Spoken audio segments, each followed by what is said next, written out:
then spun around and tried to run. Just as Kong was about to give chase, another, stronger ape charged in from behind. Before Kong could speak, the two of them ambushed him and forced him to the ground. But they were no match for Kong. He grabbed a rock, powered to his feet, and easily knocked the apes aside. Suddenly, the little gorilla leapt onto Kong's face, clawing at him. Kong snatched him up and, without thinking, used him as a weapon.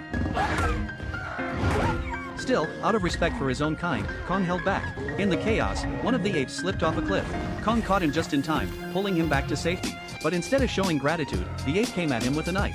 That betrayal finally pushed Kong over the edge. The last gorilla turned tail and ran. Kong didn't bother chasing. He just hurled a rock with devastating force.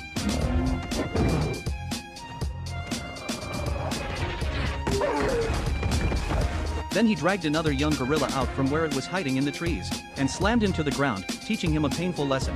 Faced with Kong's fury, the little one froze like a guilty child, too scared to make a sound. Kong picked up a bone blade from the ground, and motioned for the youngster to lead him to where the ape clan now lived.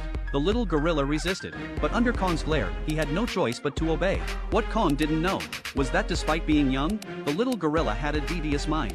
Instead of taking Kong to his people, he led him to a terrifying place, plotting to have someone else finish Kong off.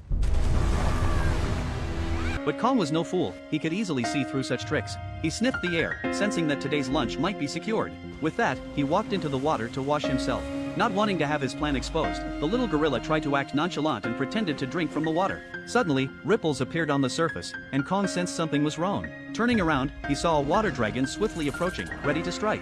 Taking advantage of the distraction as the two fought, the little gorilla quickly scampered toward the shore. Kong managed to slam the dragon down into the lake, but the creature quickly got back on its feet. With a flick of its tail, it dragged Kong into the water. This wasn't something Kong couldn't handle. The next second, he broke free from the dragon's grip and shot out of the water. Facing the dragon that had ensnared him, Kong finally unleashed his full power. The little gorilla thought it had finally escaped Kong's grasp, only to be taken by surprise when a giant battle axe came crashing down from above, sending it tumbling away. Kong then tossed the dragon's severed head at the little gorilla's feet. The little gorilla braced itself, expecting a beating, but Kong didn't strike. Instead, he picked up the axe and gestured for the little gorilla to move forward.